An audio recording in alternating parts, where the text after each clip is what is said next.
welcome back. We're going to finish up these quadratic inequalities real quick. And I got to thinking of something after that last video that I might have confused you. So let's look at that last problem again real quick. So I started out doing the equal to 0 instead of the 10, and then I went and did the 10. Okay, so let me just remind you that it does not matter. It doesn't? No, it technically does not matter. Why not? Because these two statements right here are equivalent. They mean the same thing. You can do either one. And so if I erased all this, and it's messy anyway, so it might not be a bad idea just to redo it anyway and go back and just think this through. It does not matter which one you do. You can do the original or you can do the 0 one. I like to do the 0 one. That's more the traditional way. So let's do the 0 one, and I'll try to be a little neater this time. Okay, so again, I'm going to test a number, and we tested 6. It's the fat one. I wanted the skinny one. Let me try again. Okay, so I'm going to test -6. I'm going to test 0, and I'm going to test 3. But this time I'm going to test it into the one that I started out with. Okay, explain it. So I'm going to plug in -6 and see what I get. So I get -6 squared plus 3 times -6 minus 10. Is that greater than or equal to 0? Now, no, it's not equal to 0 because -5 is the number that makes it equal to 0. We figured that out right there. Okay, so but is this -6 going to give me greater than 0? And so we'll do 36 plus a -18 minus 10. Is that greater than or equal to 0? And I get 18 minus 10, which is in fact 8, which is greater than or equal to 0. So yes, this did turn into a yes, just like it did before. Okay, and so now I don't have a whole lot of room to do the 0, but I'll do it. So I put in 0, so 0 squared plus 3 times 0 minus 10. Is that going to be greater than 0? Let's look. So I have 0 plus 0 minus 10. So I get -10. Is that greater than or equal to 0? No. And so that's why it's not colored. And then the third one, test 3. Again, I don't have quite the room I wish I'd given myself. But I'm going to test 3. So I have 3 squared plus 3 times 3 minus 10. So that's 9 plus 9 minus 10. Is that in fact greater than 0?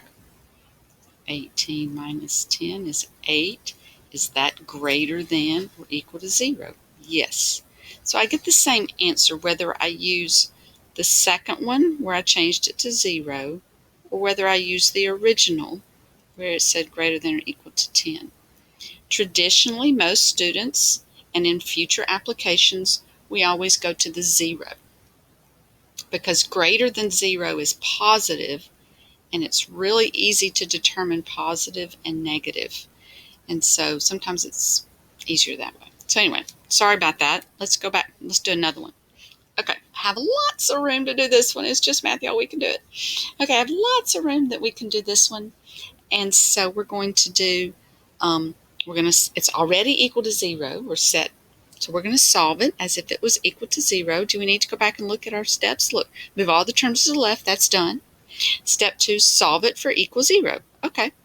So now I'm going to solve this one for equal 0. And I look at it and I want to factor it, but it doesn't factor.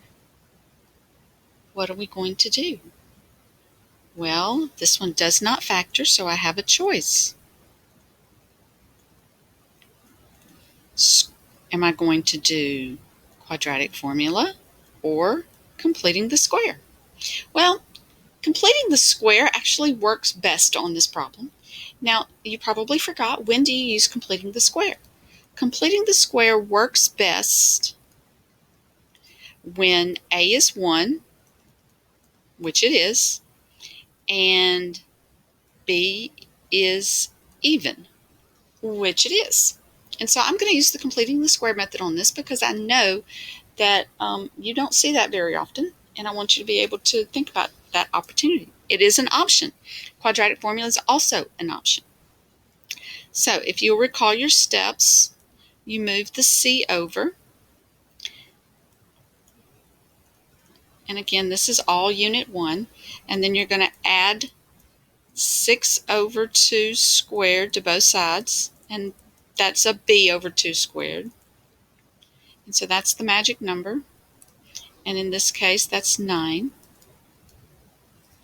Go too fast and make squiggle lines.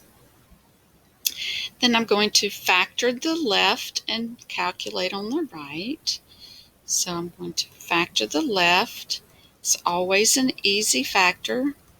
What was half of 6 again? Oh, 3. Bam, bam. And so that's going to be x minus 3 to the second. Calculate on the right. And I get 8. All right. Take the square root of both sides. Plus or minus the square root of 8. I'm going to simplify my radical. The 2 gets out. The other 2 stays in. And then I add 3 to both sides. And I get x is equal to 3 plus or minus 2 square roots of 2. Okay. Is that my answer? No. You sure? I'm sure. I'm very sure. So let's do your answer. Here we go. We're going to do our number line. And we're going to find 3 plus the 2 square roots of 2, and we're going to find 3 minus square roots of 2 on my number line. I'm actually going to get a decimal for my approximation. I'm going to use my calculator to get a decimal for 3 plus 2 square roots of 2. So 3 plus 2 square roots of 2 is going to be, I think it's 6, close to 6. It's not exactly 6, but it's close to 6. Let me look it up. 3 plus 2 square roots of 2. Let's see what that is. It's 5.8. And 3 minus 2 square roots of 2, let's see what that is. That's 0.17. Okay, so on my number line, those are my 2 numbers. Now, what are these 2 numbers? Let's go back and think about it. These 2 numbers are the numbers that make the equation equal to 0. Okay, that's what these 2 numbers are. Now look at the original problem. It is not asking for equal to 0 this time. It's just asking for less than 0. It's not asking for equal to 0. It's asking for less than 0. So this time, these numbers are not really part of my answer. Okay? I need to know the numbers that are going to be less. So there we go. So those are going to get the circles this time, not the dots. And then I'm going to test some numbers.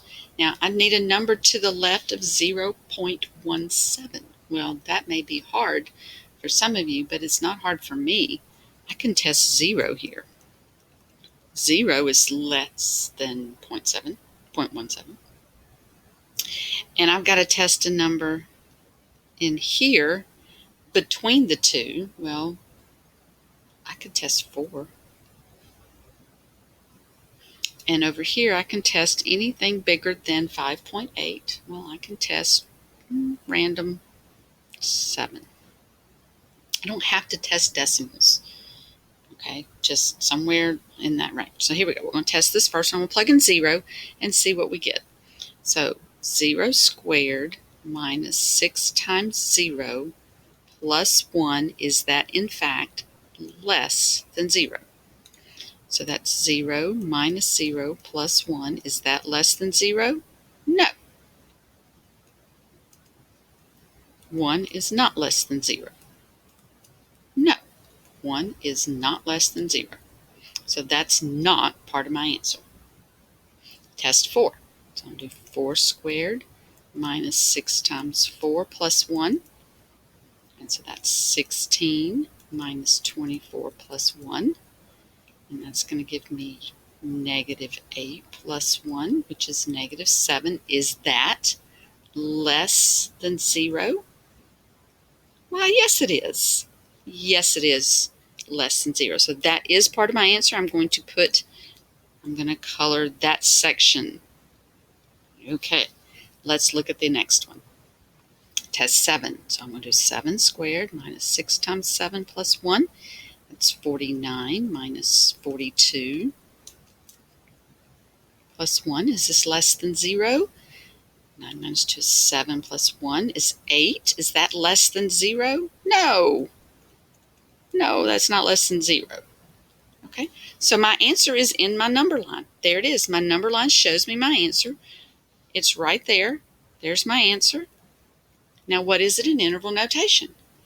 Well, remember this is parentheses. So parentheses, wait a minute. 0.17?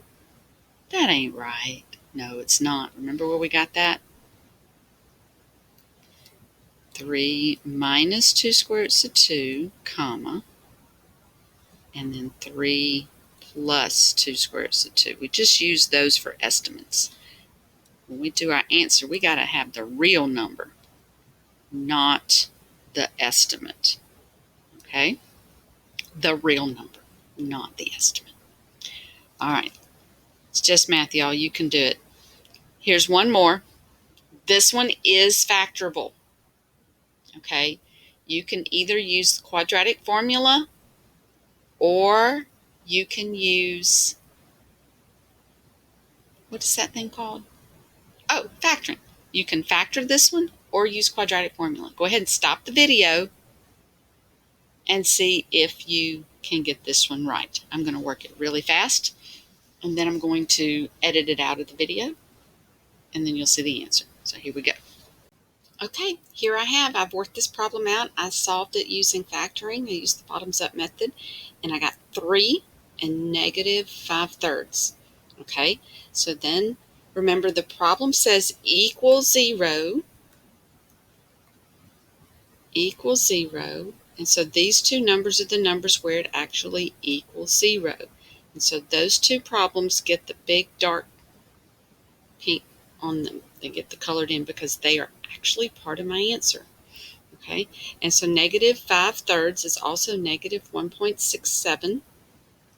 And so I'm going to test negative 2, I'm going to test 0, and I'm going to test 4. And those numbers are in between there.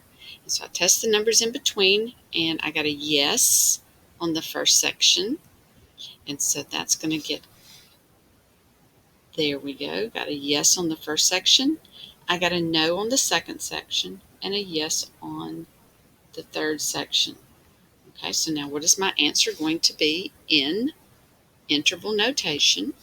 Okay, so here it comes. All right, so left to right off my number line, I have negative infinity to negative 5/3. That's this section. And oops, that's supposed to be a bracket, isn't it? Because there's an equal there. And then the other piece, again, another bracket. And that one starts at 3 and goes to positive infinity. And I'm going to put my union symbol because I get answers here or here. And so that's what that means. There we go. Hopefully you got that one right. These do seem very long and tedious. And yes, they are. But you can do it. It's just math, y'all. You can do it.